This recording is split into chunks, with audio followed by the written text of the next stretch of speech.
ಏನಾಯ್ತೋ ಇದೇನಾಯ್ತೋ ವಿಧಿಯಾಟ ಏನಾಯ್ತೋ ನೀನಿಲ್ಲ ನಿನ್ನೋರಿಲ್ಲ ನಿನ್ನ ನೆರಳೇ ನಿನಗಿಲ್ಲ.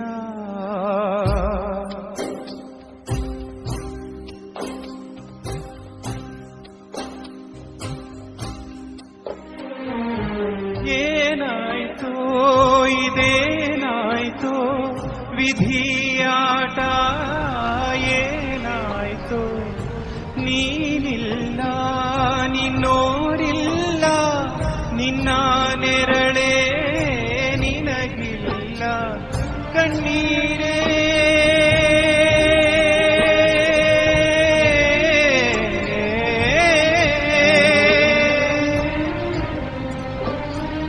ಕಣ್ಣೀರೇ ಕಣ್ಣೀರೇ ನಿಲ್ಲುತ್ತಿಲ್ಲ ನಡೆಸೋನು ವಿಧಿ ನೋಡು ನಡೆಯೋದೇ ನಮ್ಮ ಪಾಡು.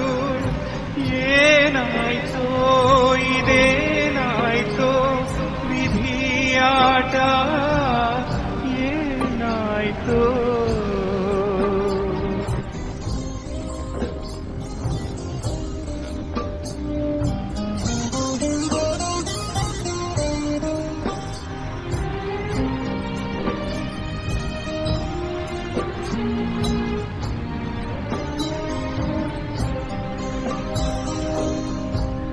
ಬೆಳ್ಳಿಯ ಪರದೆ ಬಿತ್ತೋದೆ ನೀನು ಬೆಳ್ಳಿಯ ತಾರೆ ಆಗೋದೆ ಏನು. ನಿನ್ನ ಪ್ರೀತಿ ಸ್ನೇಹ ನಮಗಾಗಿ ನೀಡಿ ಮರೆಯಾದೆ ಇದು ನ್ಯಾಯವೇ. ಇಂಥ ನೋವು ತಂದೆ ನೀ ದೂರವಾದೆ ಕರಗಲ್ಲ ವಿಧಿ ಹೃದಯ ಬಂದು ಬಿಡು ಗೆಳೆಯ.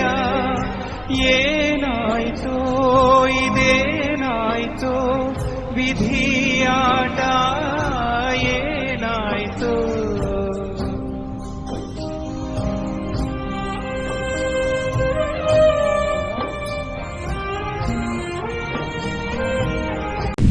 ನಮಸ್ಕಾರ ಸ್ನೇಹಿತರೆ, ನಾನೀಗ ಏನು ಮಂಡ್ಯ ಜಿಲ್ಲೆ ಶ್ರೀರಂಗಪಟ್ಟಣ ತಾಲೂಕಿನ ಕೆಸೆಟ್ಟಿಹಳ್ಳಿ ಅನ್ನೋ ಗ್ರಾಮದಲ್ಲಿದ್ದೀನಿ. ಇಲ್ಲಿ ದಯಾನಂದ್ ಅಂತವ್ರು ಇದ್ದಾರೆ. ಅವರು ಅಪ್ಪು ಅವರ ಕಟ್ಟ ಅಭಿಮಾನಿಗಳು. ಚಿಕ್ಕಂದಿನಿಂದಲೂ ಅವರ ಮೂವಿಗಳನ್ನು ನೋಡಿ ಬೆಳೆದವರು. ಈಗ ನೋಡ್ಬೋದು ನನ್ನ ಹಿಂದ್ಗಡೆ ಇಲ್ಲ ಅವ್ರ ಜಮೀನೇ ಇದೆ. ಇಲ್ಲಿ ಅವ್ರ ಜಮೀನಲ್ಲೇ ನಾವು ಡೈರೆಕ್ಟಾಗಿ ಬಂದಿದ್ದೀವಿ.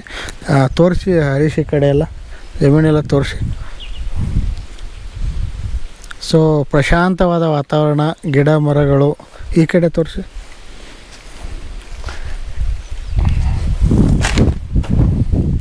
ಸೊ ಹಾಗಾದರೆ ಇಲ್ಲೇ ಇದ್ದಾರೆ, ಮಾತಾಡ್ಸೋಣ. ನಮಸ್ತೆ ಸರ್. ನಮಸ್ತೆ. ಕೂತ್ಕೊಳ್ಳಿ ಸರ್, ಇಲ್ಲೇ ಕೂತ್ಕೊಳ್ಳೋಣ. ಏನು ಸರ್ ನಮ್ಮ ಫುಲ್ ಹೆಸರು ಸರ್? ನನ್ನ ಹೆಸರು ದಯಾನಂದ್ ಅಂದ್ಬಿಟ್ಟು. ಕೆಸೆಟ್ಟಿಹಳ್ಳಿ. ಓಕೆ. ಶ್ರೀರಂಗಪಟ್ಟಣ ತಾಲೂಕು. ಕೆಸೆಟ್ಟಿಹಳ್ಳಿ ಸರ್, ಇದು ಶ್ರೀರಂಗಪಟ್ಟಣ ತಾಲೂಕಲ್ಲಿ ಬರುತ್ತೆ. ಹೌದು. ಆಮೇಲೆ ಮಂಡ್ಯ ಡಿಸ್ಟಿಕ್. ಹೌದು. ಆಮೇಲೆ ಕಾವೇರಿ ನದಿ ನಿಮ್ಗೆ ಹತ್ರನ ಇಲ್ಲಿ? ಕಾವೇರಿ ನದಿ ಹತ್ರ. ಓಕೆ. ಶ್ರೀರಂಗಪಟ್ಟಣದ ಒಡನಾಡಿ. ಇಲ್ಲಿನ ನೀರು ಎಲ್ಲರಿಗೂ ಕುಡಿಯೋಕ್ಕೆ ಉಪಯೋಗ ಆಗುತ್ತೆ. ಕಾವೇರಿ ಮಂಡ್ಯ ಜಿಲ್ಲೆಯ ಇಡೀ ಜೀವನಾಡಿ. ಸರ್ ನಾ ಏನಂತೀನಿ ಅಂದರೆ, ಈಗ ನೀವು ಹೇಳಿದಂಗೆ ನಿಮ್ಮ ಊರಿಗೆ ನಾವು ಬಂದಿದ್ದೀವಿ ಈಗ. ಸೊ ನಾನು ಊರಲ್ಲಿ ಬರಬೇಕಾದ್ರೆ ನೋಡಿದೆ, ತುಂಬ ಫ್ಲೆಕ್ಸ್ ಎಲ್ಲ ಹಾಕಿದ್ದಾರೆ. ಅಷ್ಟೊಂದು ಅಭಿಮಾನ ಇಲ್ಲೂ ಎದ್ದು ಕಾಣ್ತಾ ಇದೆ. ನಮ್ಮ 56ಕ್ಕೆ ವರ್ಷಕ್ಕೆ ಹೋದ್ರು ಅವರು ಮಾಡಬಾರ್ದಂತ ಸಾಧನೆ ಮಾಡಿ ಹೋಗಿದ್ದಾರೆ. ಆದರೆ ಅವರು ಇಷ್ಟು ಬೇಗ ಹೋಗಿರೋದ್ರಿಂದ ಎಲ್ಲರಿಗೂ ತುಂಬ ನೋವಾಗಿದೆ. ಅವ್ರನ್ನ ನೆನಪು ಶಾಶ್ವತವಾಗಿರುತ್ತೆ ಭೂಮಿ ಇರೋವರೆಗೂ. ಅವ್ರ ಎಂದಕ್ಕೂ ಮರೆಯೋಕ್ಕಾಗಲ್ಲ. ನಿಮಗೆ ಅವ್ರ ಮೂವಿಗಳನ್ನ ಯಾವಾಗಿಂದ ನೋಡ್ತಾ ಇದ್ದೀರಿ? ಅವ್ರ ಮೂವಿಗಳ ಚಿಕ್ಕದ್ರಿಂದ ನೋಡಿದ್ದೀವಿ. ಬೆಟ್ಟದ ಹೂವು ಇದೆಲ್ಲ ನೋಡಿ ಇನ್ಸ್ಪೈರ್ ಆಗಿದ್ವಿ. ಚೆನ್ನಾಗಿದೆ. ಅವನು ಹಾಡು, ಡ್ಯಾನ್ಸು, ಫೈಟಿಂಗು, ಡೈಲಾಗು ಎಲ್ಲ ಪ್ರತಿಯೊಂದು ಇದೆ. ಅವರು ಮಾಡುವಂಥ ಫಿಲಮ್ಗಳು ಮೌಲ್ಯಯುತವಾದಂಥದ್ದು. ಯಾವುದೇ ಕತೆ ಆಗಲಿ ಫ್ಯಾಮಿಲಿ ನೋಡುವಂಥದ್ದು. ಆ ಫಿಲಮ್ ನೋಡ್ತಾ ಇದ್ದರೆ ಎಂಥವ್ರಿಗೂ ಈ ಥರ ಇರಬೇಕು ಫ್ಯಾಮಿಲಿ, ಮಗ ಅಂದರೆ ಈ ಥರ ಸಾಕಬೇಕು ಬೆಳೆಸಬೇಕು ಅಂತ ತಂದೆ ತಾಯಿಲಿ ಭಾವನೆ ಬರುತ್ತೆ.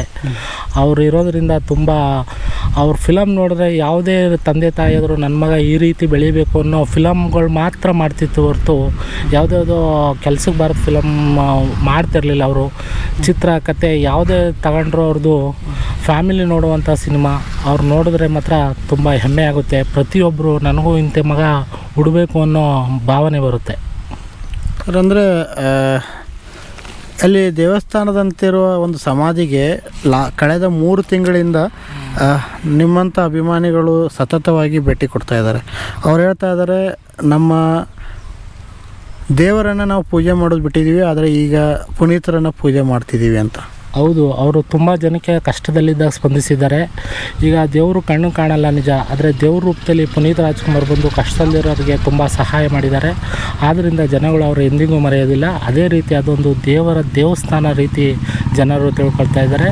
ಪ್ರತಿನಿತ್ಯ ಹೋಗಿ ಅಲ್ಲಿ ಪೂಜೆ ಪುನಸ್ಕಾರ ಮತ್ತೆ ಹುಟ್ಟಿ ಬರಲಿ ಅಂತ ದೇವ್ರನ್ನ ಪ್ರಾರ್ಥಿಸ್ತಾ ಇದ್ದಾರೆ. ಖಂಡಿತ ಅವರು ತುಂಬ ನಷ್ಟ ಆಗಿದೆ. ಅವರು ಪ್ರತಿಯೊಬ್ಬರು ನನ್ನ ಮಗ ಅನ್ನೋ ರೀತಿ ಎಲ್ಲ ಫೀಲ್ ಮಾಡ್ತಾಯಿದ್ರು. ಆ ರೀತಿ ಇದ್ದ ಪುನೀತ್ ರಾಜ್ಕುಮಾರ್ ಅವರು ತುಂಬ ಕಳ್ಕೊಂಡಿರೋದ್ರಿಂದ ಏನೋ ಒಂಥರ ನೋವಾಗಿದೆ. ಆದರೂ ಅವ್ರ ಫಿಲಮ್ಗಳು ನೋಡ್ತಾ ಇದ್ದರೆ ಇನ್ನೂ ಜೀವಂತವಾಗಿದ್ದಾರೆ, ಬದುಕಿದ್ದಾರೆ, ಇಂದೆಲ್ಲ ನಾಳೆ ಬರ್ತಾರೆ ಅನ್ನೋ ನಿರೀಕ್ಷೆಯಲ್ಲಿ ಅಭಿಮಾನಿಗಳು ಕಾಯ್ತಾ ಇದ್ದಾರೆ. ಈಗ ಅವ್ರ ಸಾಂಗ್ಗಳು ಯಾವುದೇ ಆಗಿರಲಿ, ಬಸವ ಫಿಲಮ್ ಆಗಿರ್ಬೋದು, ಅಭಿ ಫಿಲಮ್ ಆಗಿರ್ಬೋದು, ಅಫು ಫಿಲಮ್ ಆಗಿರ್ಬೋದು, ಈ ಸಾಂಗ್ಗಳೆಲ್ಲ ಕೇಳ್ತಾ ಇದ್ದರೆ ಏನೋ ಒಂಥರ ಥ್ರಿಲ್ ಆಗುತ್ತೆ. ಆಮೇಲೆ ಆ ಫಿಲಮ್ಗಳ ಮರೆಯೋಕ್ಕೆ ಆಗಲ್ಲ. ಅವ್ರು ಆಡಿರೋ ಡ್ಯಾನ್ಸ್ಗಳು ಸುಮ್ಮನೆ ಹಾಕ್ಬಿಟ್ರೆ ಸಾಕು, ನಮ್ಮಲ್ಲಿರೋ ಮಕ್ಳುಗಳು ಒಂದು ಸ್ಟೆಪ್ ಹಾಕೋಣ ಅನ್ನೋ ಭಾವನೆ ಬರುತ್ತೆ. ತುಂಬ ಚೆನ್ನಾಗಿರುತ್ತೆ. ಆದರೆ ಅವ್ರ ಸಾಂಗ್ ಕೇಳ್ತಾ ಇದ್ದರೆ ಇನ್ನೂ ಕೇಳೋಣ. ಯಾವ ಸಾಂಗು ಒಂದಕ್ಕಿಂತ ಒಂದು ಸೂಪರ್ ಹಿಟ್ ಆಗಿದೆ. ಅವ್ರ ಸಾಂಗ್ಗಳು ಕೇಳ್ತಾ ಇದ್ದರೆ ತುಂಬ ಚೆನ್ನಾಗಿರುತ್ತೆ. ಆ ಥರ ನ್ಯೂಸ್ ಬಂದಾಗ ಯಾರೋ ಸುಳ್ಳು ಹಬ್ಸಿದ್ದಾರೆ, ಅದೆಲ್ಲ ನಡೆಯೋಕ್ಕೆ ಸಾಧ್ಯ ಇಲ್ಲ ಅನ್ನಿಸ್ತಾಯಿತ್ತು.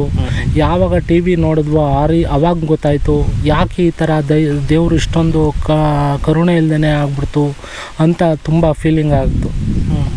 ಅವ್ರನ್ನ ಈ ರೀತಿ ಆಗಿರೋದ್ರಿಂದ ನಿಜವಾಗ್ಲೂ ದೇವರು ಪ್ರಪಂಚ ಇಲ್ಲ, ಒಳ್ಳೆಯವ್ರ ಪಾಲಿಗಿಲ್ಲ ಅನಿಸುತ್ತಾರೆ. ಕರ್ನಾಟಕದ ಪಠ್ಯಪುಸ್ತಕಗಳಲ್ಲಿ ಇವರ ಜೀವನ ಚರಿತ್ರೆಯನ್ನು ಅಳವಡಿಸಿ ಅವರು ಮಾಡಿದ ಕಾರ್ಯಗಳನ್ನು 4 ಜನಕ್ಕೆ ತೋರಿಸ್ಬೇಕು ಅನ್ನೋ ಬೇಡಿಕೆ ಬರ್ತದೆ. ಹೌದು, ಖಂಡಿತವಾಗ್ಲೂ ಈ ಪ್ರತಿಯೊಬ್ಬರು ಮಗ ಹುಟ್ಟಿದ್ರೆ ಇಂತೇನು ಹುಟ್ಟಬೇಕು ಅಂತ ಅಭಿಲಾಷೆ ಇರಬೇಕಾದ್ರೆ ಈ ಚಿಕ್ಕ ಮಕ್ಕಳು ಆ ಮೌಲ್ಯಯುತವನ್ನು ಚಿಕ್ಕದ್ರಿಂದಲೇ ಕಲಿತ್ರೆ ಖಂಡಿತವಾಗಿ ಸಮಾಜಕ್ಕೆ ಒಳ್ಳೆಯ ವ್ಯಕ್ತಿಯಾಗಿ ಬೆಳವಣಿಗೆ ಆಗ್ತಾನೆ. ಆ ರೀತಿಯಾಗಿ ಕರ್ನಾಟಕ ಸರ್ಕಾರ ದಯವಿಟ್ಟು ಏನಿದೆ ಆ ಅಪ್ಪು ಅವರ ಜೀವನ ಚರಿತ್ರೆಯನ್ನು 1-2 ಪಾಠಗಳಾಗಿ ಸೇರಿಸಿದ್ರೆ ತುಂಬ ಅನುಕೂಲ ಆಗುತ್ತೆ. ಅವ್ರ ಮೌಲ್ಯ, ಅವ್ರ ಸಾಧನೆ, ಅವ್ರು ಸಾಯುವಾಗಲೂ ಸಮಾಜ ಸೇವೆ ಮಾಡಿ ಸತ್ರು ಹೊರತು ಆ ರೀತಿಯಾಗಿರೋದ್ರಿಂದ ಅವ್ರ ಮೌಲ್ಯಗಳನ್ನು ಪಠ್ಯಪುಸ್ತಕ ಅಳವಡಿಸ್ಬೋದು, ತುಂಬ ಅನುಕೂಲ ಆಗುತ್ತೆ. ನೀವು ಸಮಾಧಿಗೆ ಭೇಟಿ ಕೊಟ್ಟಿದ್ದು? ಸಮಾಧಿಗೆ ಹೋಗೋಕ್ಕಾಗಿಲ್ಲ, ಆದರೆ ಇಲ್ಲಿಂದಲೇ ಅವ್ರನ್ನ ದಿನ ನೆನೀತಾ ಇದ್ದೀವಿ. ಸಿಂಧೂರ ಚಾಲನ್ ಬಂದು ನಮ್ಮ ಕರೆಗೆ ಹೋಗೊಟ್ಟು ಬಂದು ನಮ್ಮ ಇಂಟರ್ವ್ಯೂವನ್ನು ಮಾಡಿದ್ದಾರೆ. ತುಂಬ ಪುನೀತ್ ರಾಜ್ಕುಮಾರ್ ಅವರ ಬಗ್ಗೆ ಮಾತಾಡಲು ಅನುಕೂಲ ಮಾಡಿಕೊಟ್ಟಿದ್ದಾರೆ.